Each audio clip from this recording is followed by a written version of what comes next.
அம்மா எங்க கூட்டு போறீங்க? சாப்பாடு வாங்கிறதுக்கு சார். யார் இது, உங்க பையனா?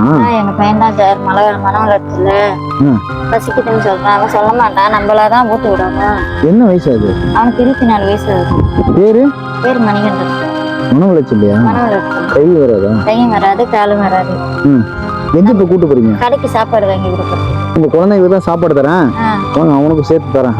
சாப்பிடட்டவங்க. கையெல்லாம் ஏன் இவ்வளவு அழுக்கா இருக்கு? அது மழை வராப்புல இருக்கு, அதனாலதான் குளிப்பாட்டல சார். விட்டு விட்டால விசு வந்துடும். அப்படியா? சரி, கை நெகத்துல அழுக்கா இருக்கு, நெயில் கட்டு தரேன், இந்த வாங்கி தரேங்க. யாட்டையாவது முதல்ல நெகத்தை வெட்டி விடுவோம்.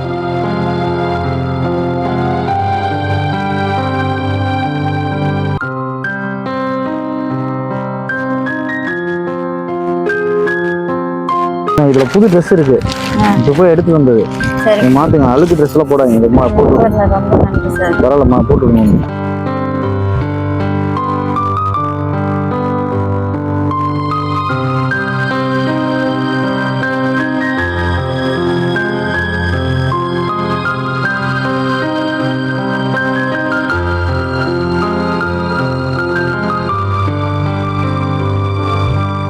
மணிகண்டா, சாப்பிடுறியா?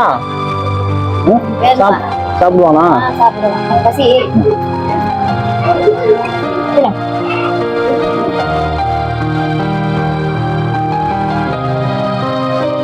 கடவுளோட படைப்புல ஒவ்வொருத்தரும் நம்மலாம் எப்படியோ எவ்வளவோ நல்லா இருக்கும். கடவுளோட படைப்புல இந்த மாதிரி சில பசங்க இருக்காங்க. இவங்களையும் நம்ம ஒரு மனிதரை மதிச்சு, அவன் ஒரு தாயா இருந்து அவனுக்கு பாருங்க ஊட்டி ஊட்டி எவ்வளவு கஷ்டப்படுறான். 24 வயசு ஆகுது, நான் என்ன செய்யறோன்னே தெரியல.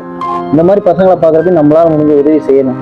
என் உயிர் இருக்கிற வரைக்கும் அவனை என்னால பார்க்க முடியும். அதுக்கப்புறம் யார் பார்ப்போம்? என்னால முடிஞ்ச உதவி செய்யறேன். அவனுக்கு ஏதாவது ஒரு வழி ஏற்பாடு பண்ணுவேன்.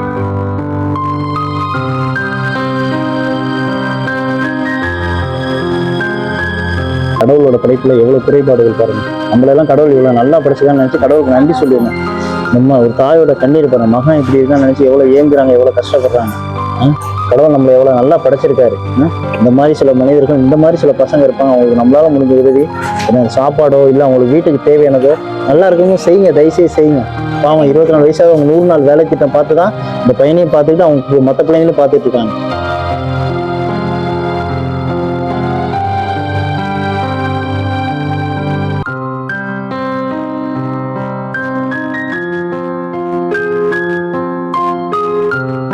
குழந்தையாதான் நானும் நினைக்கிறேன். அவன் பெரிய ஆம்பளன்னு நான் நினைக்கவே இல்லை. அவனும் ஒரு குழந்தைதான். கண்டிப்பா உண்மைதானே. அவங்களுக்கு என்ன தெரியும்? அது அடுத்தவங்களுக்கு அது எப்படியோ, எனக்கு அவன் மூத்த குழந்தை. அவன் தான்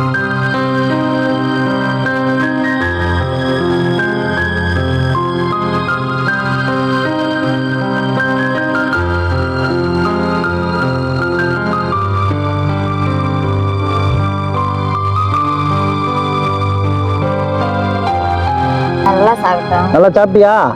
நிறைய சாப்பிட்டோம். சாப்பிட்டீங்களா? சரி, கஷ்டப்படாதீங்க, எதுவும் நினைக்காதீங்க, வருத்தப்படாதீங்க. இனிமே வருத்தப்பட்டு ஒன்றும் ஆக போறது இல்லை. நீங்க தான் பார்த்து ஆகணும். இருக்கிற வரைக்கும் பார்ப்போம். அதுக்கப்புறம் என்னவோ கடவுள்கிட்ட வழி நான் இருக்கேன். உங்களாட்ட உதவி பண்றவங்க தான் எங்களுக்கு உதவி பண்றது. நான் இருக்கேன், தைரியமா இருங்க. ஏதாவது ஒரு வழி ஏற்பாடு பண்ணுவோம் அவனுக்கு. சரியா? நாங்க இதுல பணம் இருக்கு கையில, இந்த பணம் வச்சுக்கோங்க. பணம் அவன் ஏதாவது வேணும்னு கேட்டா இல்ல வேற ஏதாவது உங்களுக்கு செலவுக்குன்னா, சாப்பாடு இல்லாம 3 நேரம் சாப்பிடாம மட்டும் இருக்காதீங்க. நான் ஜாமானும் உங்களுக்கு இடையில கொடுக்குறேன். சரியா? இதை வச்சு அவனுக்கு என்ன வேணுமோ, வேற என்ன தேவையோ இந்த பணம் வச்சுக்கோங்க. வேற என்ன வேணுமோ வாங்கி கொடுங்க. சந்தோஷம் தானே? சந்தோஷம்.